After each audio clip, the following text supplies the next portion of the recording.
Hello everyone, আজকে ইলিশ মাছের laser ভর্তা করব। তো দুটো ইলিশ মাছের লেজা রয়েছিল, নুন হলুদ ভালো করে মেখে নিলাম। এবার কড়াইয়ের মধ্যে সর্ষের তেল দিয়ে দিলাম। সর্ষের তেল দেওয়ার পর এবার মাছ দুটোকে ভালো করে ভেজে, একদম ভালো করে ভেজে বলতে কড়া করে ভাজা যাবে না, একটু নরম করে ভাজতে হবে। শুকনো লঙ্কা ভেজে নিয়েছি, এবার কাঁটাগুলো এক একটা করে বেছে নেব। বেছে নেওয়ার পর এবার শুকনো লঙ্কাগুলোকে হাতের তালুতে ভালো করে ডলে নিলাম। পেঁয়াজ ঝুরি করে কেটে নিয়েছি, ধনে পাতা কেটে নিয়েছি। ব্যাস, এবার মাছটা দিয়ে ভালো করে মেখে নিলাম। স্বাদ মতো নুন আর ওই ভাজা তেল ব্যবহার করলাম।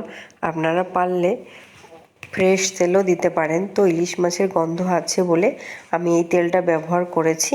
তারপরে একদম ভাত খাওয়া শুরু করে দিলাম ইলিশ মাছের লেজা ভর্তা দিয়ে। ভিডিওটা কেমন হয়েছে বন্ধু?